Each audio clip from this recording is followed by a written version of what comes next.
ये क्या मियां शहबाज शरीफ साहब का इलाज पाकिस्तान में मुमकिन नहीं है? वैसे एक सवाल ये भी है, और आप इस केस को इतना फैलाते क्यों चले जा रहे हैं? अगर गवर्नमेंट इजाजत नहीं देना चाहती तो आप क्यों जोर दे रहे हैं कि आपने हर सूरत बाहर जाना है? एक तो चौधरी साहब आप बखूबी वाकिफ हैं इस चीज से कि जब शहबाज शरीफ साहब को कैंसर का आर्जा लाहक हुआ तो जिला वतनी का दौर था और वो उनको जबरदस्ती बाहर भेजा गया था। अब उनके जो डॉक्टर वहां पे मौजूद है, तमाम माजी का रिकॉर्ड, टेस्ट, हर चीज उनके पास है, इसलिए वो साल में 2 दफा जरूर जाते हैं। और वो कोई शौक से नहीं जाते, वो पाकिस्तान वापस आए थे कैंसर की सर्जरी के बाद। उनको मुशर्रफ साहब ने एक मुद्दा उठाया था कि आसफ अली जरदारी साहब शहबाज शरीफ साहब से ज्यादा बीमार हैं, लेकिन वो बाहर नहीं जा रहे किसी जगह।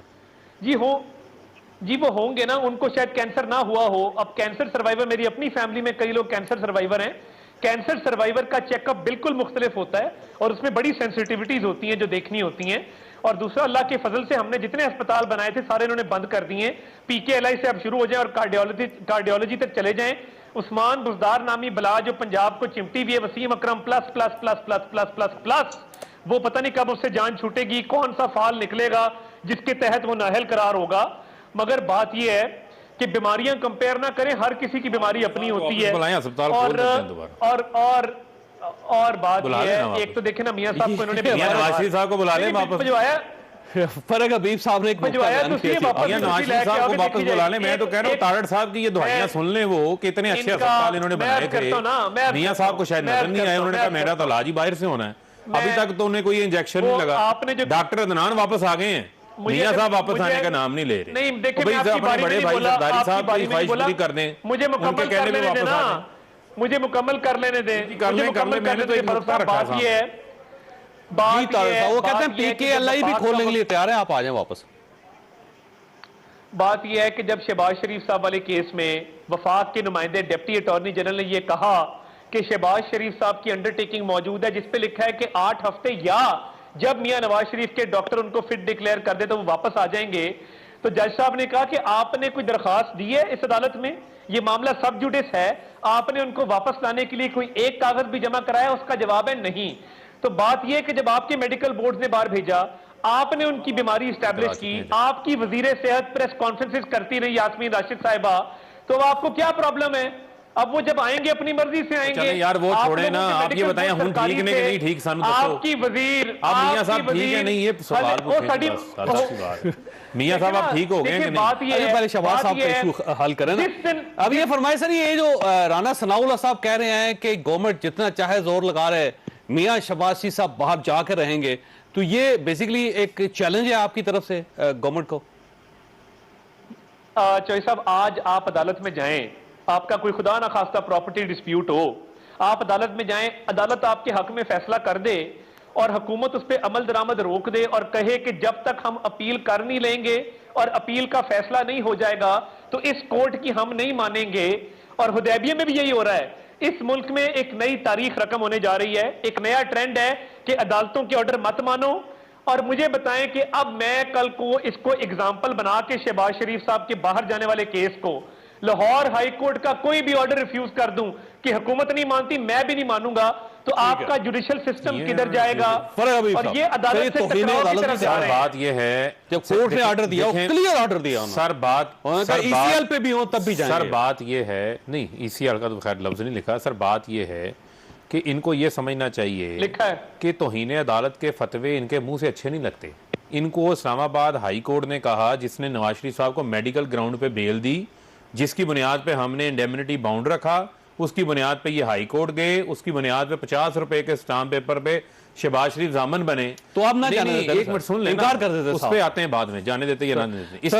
कैबिनेट ये कहती है कि नहीं जाने देते, आ जाते हैं। इसमें क्या इशू है कि ये आज हमें तौहीन अदालत के फतवे बांट रहे हैं, इस्लामाबाद हाई कोर्ट का फैसला नहीं है मान रहे, उस पर तौहीन अदालत नहीं है। ये मुझे क्यों निकाला वाली गर्दान जो GT रोड पे पड़ी गई थी, वो तौहीन अदालत नहीं थी। जजेस के बारे में क्या कुछ क्या कहा जाता रहा, लिहाजा इनके मुंह से तौहीन अदालत का लफ्ज वैसे अच्छा नहीं लगता। चौधरी साहब ये कह रहे हैं, नहीं अच्छा लगता ना कि अदालतों ने दुरुस्त फैसला छोड़े ना, छोड़े उन्होंने वो बात नहीं क्लियरली निजाम की बात सुन लेना, वो निजाम की बात कर रहे थे जो एक दिन दरख्वास्त दरख्वास्त ना भी दे, कोर्ट फैसला कर दे, तब भी अदालत सारे अहम पॉइंट पे आ जाते हैं।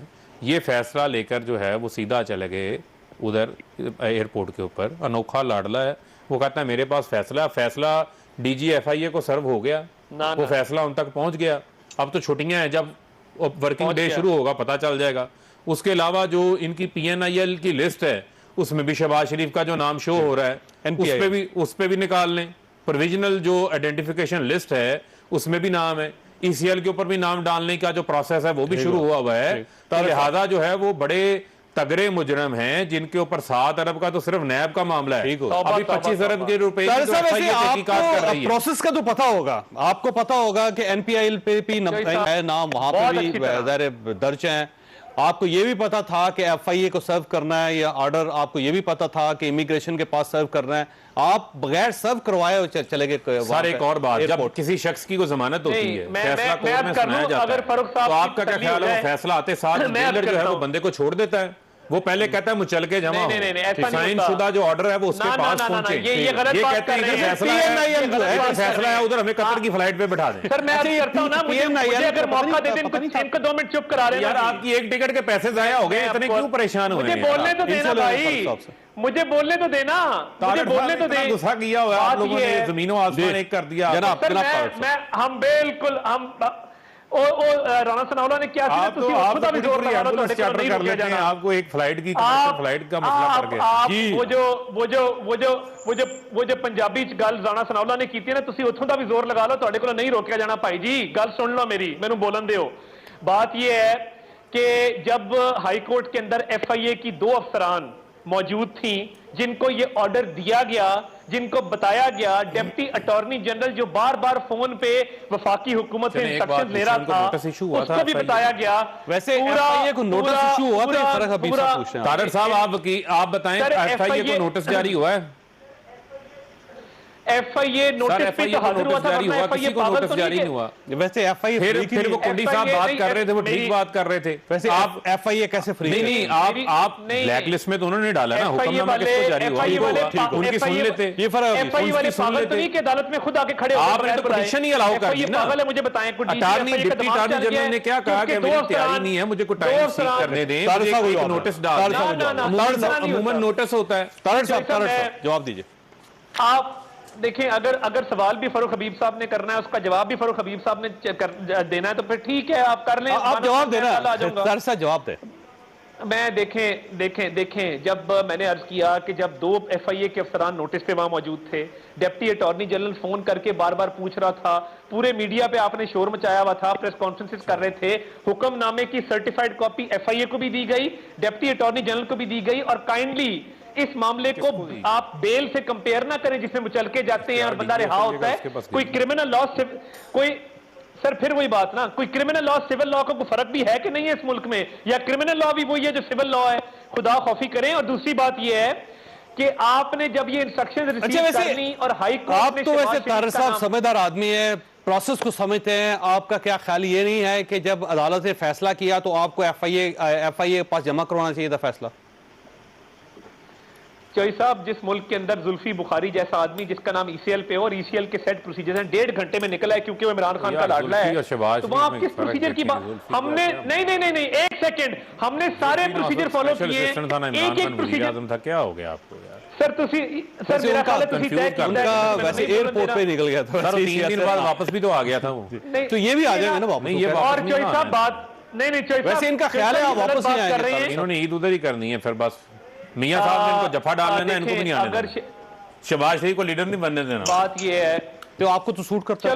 चलो आपस में प्राइज जफा कहते हैं इधर नेल्सन जफा पान के ना किसी गैर ਨੂੰ ਤੇ नहीं किसे जफा पान ਦੇ ਤੁਹਾਡੀ ਲੀਡਰ ਨੂੰ ਬੜੀ ਆਦਤ ਹੈ। हम कहते हैं इधर ही नेल्सन मंडेला बने ना, ਪਾਣਗੇ ਨਾ ਭਰਾ, ਕੋਈ ਗੱਲ ਨਹੀਂ। सर जेड़ा जफा आवाम ਨੂੰ पाया, ਜਿਹੜੀ लुटमार की वो पैसे भी वापस करो ना, ਅਸੀਂ तो उस चक्कर में हम तो आपका रास्ता रोक रहे हैं। हमारी कौन सा जाती दुश्मनी है? वो हमारी कौन सा जाती दुश्मनी है आप लोगों से? क्या ने की है, बिल्कुल है, ये जाती लड़ाई है। चलिए वो आप केस कर लेना, शौक पूरा कर लें। आपको आमिर कहनी की लूट नजर आ रही है, वो ले जाए अदालत में किसी में केस, आप बैठ के यहाँ पर फाजियां ना किया करें, को बनाए रेफरेंस को ले जाएं किसी अदालत में, आपने हर इदारे में आपके लोग बैठे हुए हैं, आपको बता देंगे वो।